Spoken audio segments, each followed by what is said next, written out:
আসসালামু আলাইকুম। আশা করি সবাই ভালো আছেন। পিতামাতার বদলি, যাতায়াত সমস্যা, বাসস্থান পরিবর্তন এবং আর্থিক অসচ্ছলতার কারণে আপনাকে এক বিদ্যালয় থেকে অন্য বিদ্যালয়ে ভর্তির প্রয়োজন হতে পারে।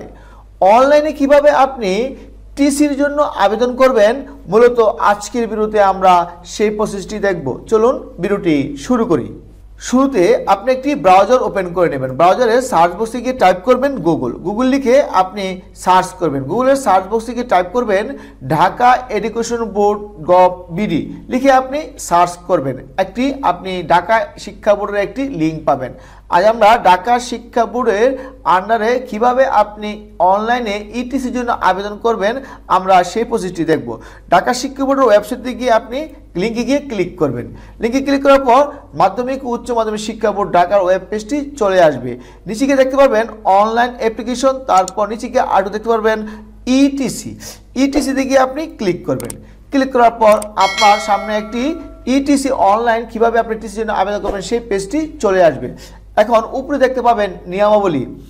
অনলাইনে টিসির জন্য যে আপনার নিয়মকানুন রয়েছে, আপনি এখন নিয়মকানুনটি পড়ে নেবেন। শিক্ষার্থী কর্তৃক টিসির ফর্মটি সঠিকভাবে আপনাকে পূরণ করতে হবে। পূরণ করা হয়ে গেলে নিচে গিয়ে একটি অপশন পাবেন সাবমিট ইউর অ্যাপ্লিকেশনে গিয়ে আপনি ক্লিক করবেন। এরপর সোনালী সেবার স্লিপ প্রিন্ট নেবেন। এরপর আপনাকে সোনালী সেবার স্লিপটি প্রিন্ট নেবেন। কোন সময় আপনি টাকা পেমেন্ট করবেন তা এখানে আপনি বুঝতে পারবেন, পরে কিছুক্ষণের মধ্যে আপনি বুঝতে পারবেন। টিসির আবেদনটি সাবমিট করার পর প্রথমে নিজ প্রতিষ্ঠান দেখতে পাবে। আপনি যখন অনলাইনে টিসির জন্য আবেদন করবেন, তখন আপনার আবেদনটি আপনার যে প্রতিষ্ঠানে আপনি রয়েছেন সেই প্রতিষ্ঠানের সার্ভারে চলে যাবে। তারপর প্রধান শিক্ষক দেখে যদি আপনাকে টিসি দিতে চায়, সেক্ষেত্রে সে অনুমোদন করে দেবে বা অ্যাপ্রুভ করে দেবে আপনার আবেদনটি। এরপর ভর্তি ইচ্ছুক প্রতিষ্ঠান আবেদনটি দেখতে পাবেন। এর মানে আপনি যে প্রতিষ্ঠানে এখন ভর্তি হতে চাচ্ছেন সেই প্রতিষ্ঠানে আবেদনটি চলে যাবে এবং আবেদনটি দেখতে পাবেন।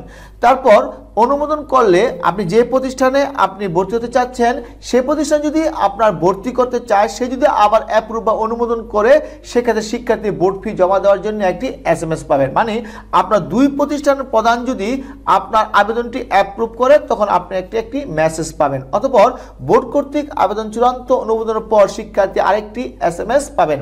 এর মানে আপনার দুইটি প্রতিষ্ঠান যখন আপনার আবেদনটি অ্যাপ্রুভ করবেন এবং শিক্ষা বোর্ডের আবেদনটি চলে যাবে, শিক্ষা বোর্ড যখন আপনার আবেদনটি অ্যাপ্রুভ করবে চূড়ান্তভাবে, সেক্ষেত্রে আপনি একটি SMS পাবেন। তখন সেই বোর্ডের ওয়েবসাইটে প্রবেশ করে ইটিসি থেকে টিসির আদেশটি প্রিন্ট করে নিয়ে আপনি যে শিক্ষা প্রতিষ্ঠানে ভর্তি হতে যাচ্ছেন সেই প্রতিষ্ঠানে আপনাকে আবেদনটি নিয়ে যেতে পারবেন। কিভাবে ইটিসির জন্য আবেদন করতে হয়, এখন আমরা আবেদন প্রক্রিয়াটি দেখে নিব। আবেদনটি করার জন্য নিচে গিয়ে দেখতে পাবেন transfer certificate form, recover security code, application status, তারপর নিচে গিয়ে দেখতে পাবেন ইনফরমেশন। এখন আপনি টিসি ক্লাস, এখানে একটু ক্লিক করলে দেখতে পাবেন আপনার 7, 9, 10, 12 আপনি কোন ক্লাসের টিসি নিতে চাচ্ছেন। এখন আমি দেখে নিব সপ্তম শ্রেণীর শিক্ষার্থী কিভাবে অনলাইনে টিসির জন্য আবেদন করে। আমি ক্লাস 7 সিলেক্ট করে দিব। তারপর পাসিং ইয়ার, এখানে আপনি সপ্তম শ্রেণী কত সনে আপনি পাস করেছেন তা আপনাকে ইয়ারটি উল্লেখ করতে হবে। তারপর আপনার অবশ্যই ষষ্ঠ শ্রেণীতে আপনাকে একটি রেজিস্ট্রেশন কার্ড দেওয়া হয়েছিল।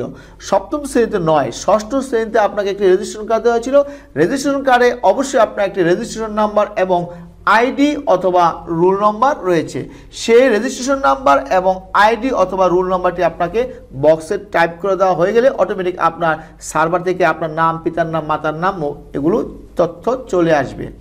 হ্যাঁ, রেজিস্ট্রেশন নাম্বার এবং রুল নাম্বার বা আইডি নাম্বারটি দেওয়ার পরে নিচে দেখতে পাবো যে student name, father's name, mother's name এবং আপনার যে প্রতিষ্ঠানে আপনি বর্তমানে অধ্যয়ন করিতেছেন সেই প্রতিষ্ঠানের নামটি অলরেডি চলে আসবে। তারপর আপনার নিচে সাবজেক্ট কোডটি অটোমেটিক আপনার চলে আসবে। নিচে গিয়ে আপনাকে মোবাইল নাম্বারটি আপনাকে টাইপ করে দিতে হবে।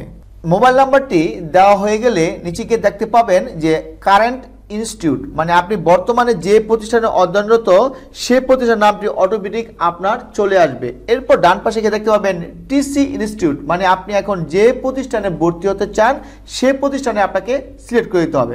আমি এখানে ক্লিক করার পর এখানে নাম চলে আসবে। আর আপনার যদি ইআইএন নাম্বারটি মনে থাকে বা ইআইএন নাম্বারটি জানা থাকে, ইআইএন নাম্বারটি দিলে সঙ্গে সঙ্গে আপনার প্রতিষ্ঠানের নামটি চলে আসবে। এখানে গিয়ে অনেকগুলো প্রতিষ্ঠান দেখতে পাবেন, খুঁজে পাওয়া অনেক কষ্ট। আপনি যে প্রতিষ্ঠানে টিসি নিতে চাচ্ছেন সেই প্রতিষ্ঠানের ইআইএন নাম্বারটি এখানে টাইপ করে দিবেন। ইআইএন নাম্বারটি টাইপ করে দেওয়া হয়ে গেলে দেখতে পাবেন যে নামটি অলরেডি চলে এসেছে। তারপর আপনি এখানে সিলেক্ট করে দিবেন। তারপর আপনার সপ্তম শ্রেণী হলে এখানে আপনাকে গ্রুপ দেওয়া লাগবে না। আর যদি আপনার দশম শ্রেণী বা একাদশ শ্রেণী হয়ে থাকে সেক্ষেত্রে আপনাকে এখানে গ্রুপ সিলেক্ট করে দিতে হবে। তারপর শিফট এখানে আপনাকে সিলেক্ট করে দিতে হবে। দেওয়া হয়ে গেলে নিচে গিয়ে দেখতে পাবেন যে মিডিয়াম বাংলা ইংলিশ। এখানে আপনাকে, যেহেতু আমি বাংলা মিডিয়ামে আবেদন করতেছি সেই জন্য বাংলা থাকবে। ইংলিশ মিডিয়ামে আবেদন করলে আপনাকে ইংলিশ সিলেক্ট করে দিতে হবে। তারপর অটোমেটিক রেজিস্ট্রেশন কার্ডে যে সাবজেক্ট কোডটি ছিল অটোমেটিক এখানে চলে এসেছে। তারপর কজ অফ টিসি, আপনি কী কারণে আপনি প্রতিষ্ঠানটি পরিবর্তন করতে চাচ্ছেন বা কী কারণে আপনি টিসি নিতে চাচ্ছেন এখানে কারণটি উল্লেখ করতে হবে। 4টি কারণ রয়েছে: পিতামাতার বৈদ্যুতিক সমস্যার জন্য, বাসস্থান পরিবর্তন, যাতায়াত সমস্যা, আর্থিক অসচ্ছলতা। আপনাকে পছন্দ অনুযায়ী আপনার কী কারণে টিসি নিতে চাচ্ছেন সেই নামটি এখানে উল্লেখ করতে হবে। আমি এখানে যেহেতু বাসস্থান পরিবর্তন আমি এখানে সিলেক্ট করে দিব। আপনার পিতামাতা যদি বদলি হয়ে থাকে, সরকারি জব করে থাকে, সেক্ষেত্রে আপনি পিতামাতার বদলিত সমস্যা আপনি এখানে সিলেক্ট করে নিতে পারেন। তারপর আপনি নিচে গিয়ে একটা অপশন পাবেন সাবমিট ইউর অ্যাপ্লিকেশন, এখানে গিয়ে আপনি ক্লিক করবেন।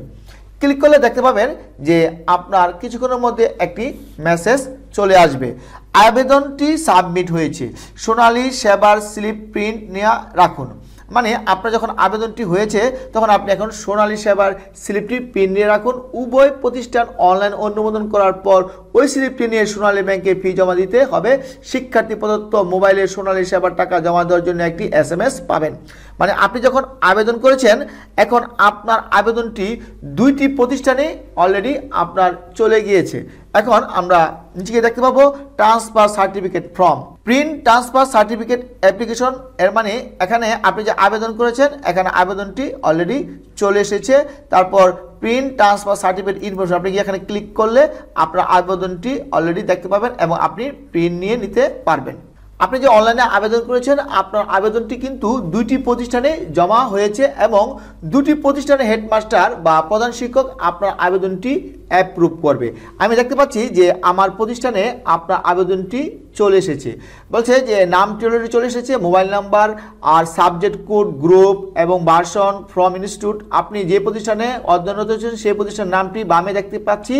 আর নিজ কলেজে অনুমোদনের জন্য অপেক্ষমান, মানে আপনি যে আবেদন করেছেন আপনার আবেদনটি আপনার প্রতিষ্ঠান থেকে আগে প্রথমত অ্যাপ্রুভ করলে তারপর আপনি যে প্রতিষ্ঠানে ভর্তি হতে চাচ্ছেন সেই প্রতিষ্ঠানের পরবর্তীতে আপনার আবেদনটি আপনার প্রধান শিক্ষক অ্যাপ্রুভ করবে। 2 প্রতিষ্ঠানের হেডমাস্টার যখন আপনার আবেদনটি অ্যাপ্রুভ করবে আপনার আবেদনটি আপনার শিক্ষা বোর্ডে চলে যাবে। শিক্ষা বোর্ড যদি চূড়ান্তভাবে অনুমোদন দেয় তাহলে আপনি অন্য প্রতিষ্ঠানে আপনি ভর্তি হতে পারবেন। দেখে নিলাম কিভাবে আপনি অনলাইনে ইটিসির জন্য বা টিসির জন্য আবেদন করবেন। ভিউয়ার্স, ভিডিওটি যদি ভালো লেগে থাকে তাহলে অবশ্যই একটি লাইক দিবেন এবং চ্যানেলের পাশে থাকার জন্য চ্যানেলটিকে সাবস্ক্রাইব করে রাখবেন। সবাই ভালো থাকুন, সুস্থ থাকুন, আল্লাহ হাফেজ।